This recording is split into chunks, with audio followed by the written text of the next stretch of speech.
Oliver, du calme. Au boulot maintenant. Si, allez, annonce-nous. Mesdames et messieurs, maintenant, métro, robot, dodo. Métro, robot, dodo. Eh ben, allons-y. Il est déjà là. Oh, notre invité est déjà arrivé. Comment allez-vous?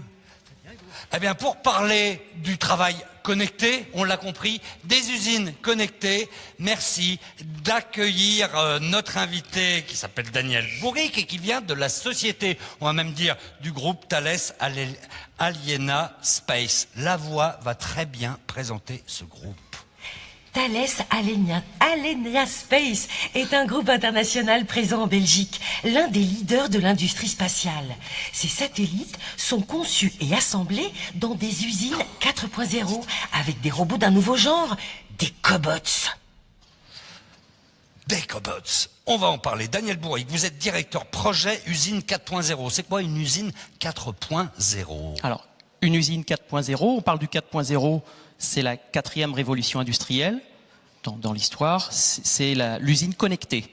C'est-à-dire qu'on va voir de plus en plus dans nos usines, c'est déjà l'usine d'aujourd'hui, on parle d'usine du futur, mais c'est déjà l'usine d'aujourd'hui.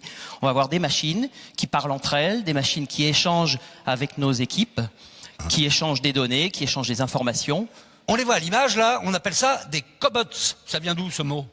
Alors les cobots, pour collaborative robot, ou coopérative robot, ce sont des machines qui, contrairement aux robots qu'on a eu depuis des années déjà dans nos usines, les cobots ont le droit de cohabiter, ils travaillent avec nous. Ils ont des senseurs, des capteurs qui font attention à nous et donc on peut travailler avec eux en toute sécurité. On peut travailler vraiment, il n'y a pas de protection autour, on peut travailler à côté du robot. Tout à fait, ils sont prévus pour ça, ils travaillent avec nous, ils nous aident. Ce sont des collègues de travail. C'est un collègue numérique. Tout à fait. De travail. Donc c'est ça la grande différence. Qu'est-ce qu'ils peuvent faire par exemple comme action, comme travail, comme tâche? Alors, ils peuvent nous aider à travailler sur des tâches pénibles ou difficiles, répétitives, qui sont fatigantes. Des choses lourdes, par exemple. Des choses lourdes. Donc, en ce sens, ça va aider, ça va améliorer nos conditions de travail pour la santé, pour le bien-être de chacun.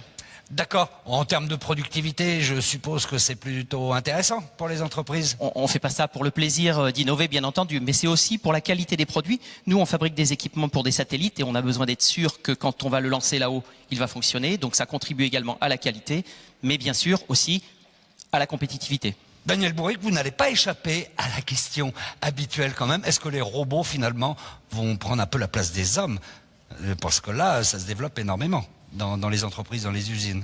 Tout à fait. Alors, ils vont prendre une partie de la place. Ils vont prendre un certain nombre de tâches, ils vont nous assister, nous aider, et ça va transformer nos métiers. On va travailler avec eux différemment, il va y avoir des nouveaux métiers qui vont apparaître.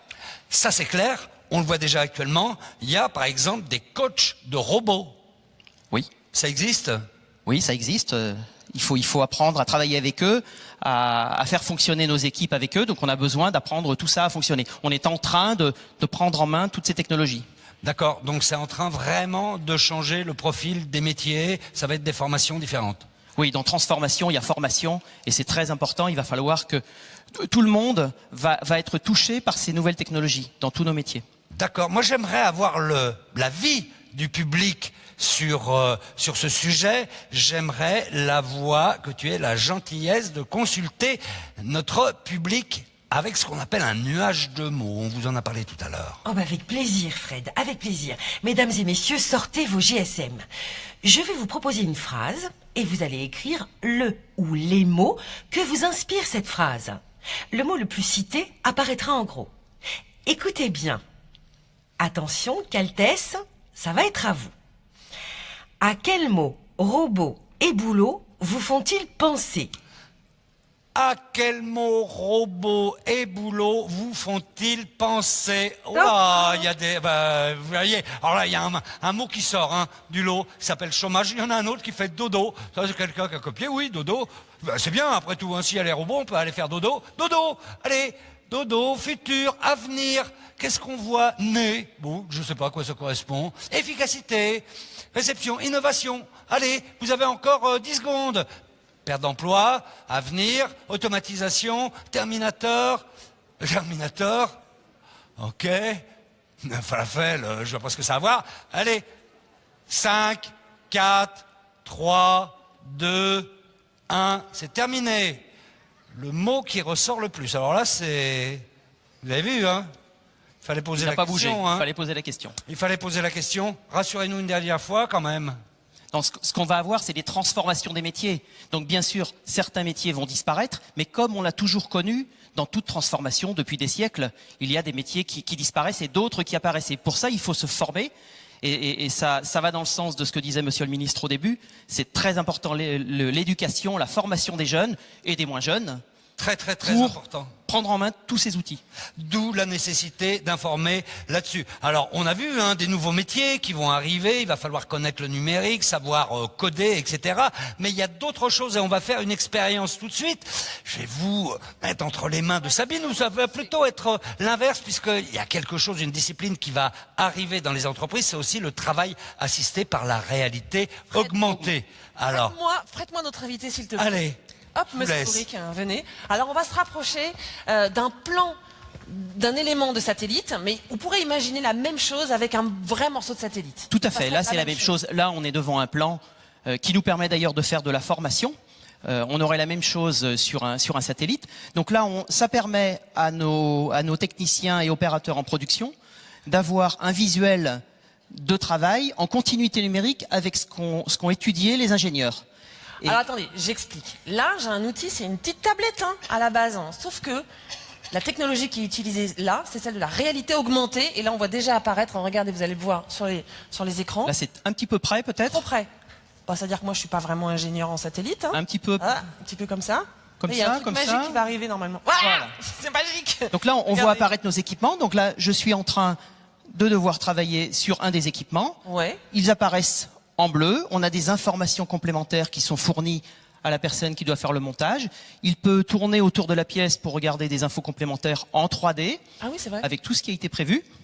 D'accord, donc c'est ça le principe de la réalité augmentée. On a une vraie pièce satellite sous les yeux. Tout à et fait. grâce à cette tablette, on peut avoir des informations complémentaires Nécessaires pour le travail. ce qui permet de travailler avec beaucoup de précision. On rappelle que là, on travaille sur un morceau de satellite, donc c'est un jouet qui coûte un petit peu cher, Tout on à en fait, prend soin. dont certains éléments ont été fabriqués en Wallonie, à Charleroi. D'accord. Et puis bien sûr, très pratique pour la formation, vous le disiez à l'instant. Vous pouvez également, en plus de cette réalité augmentée, c'est-à-dire d'avoir des informations complémentaires pour bien réaliser vos opérations, vous pouvez aussi être en contact avec des ingénieurs.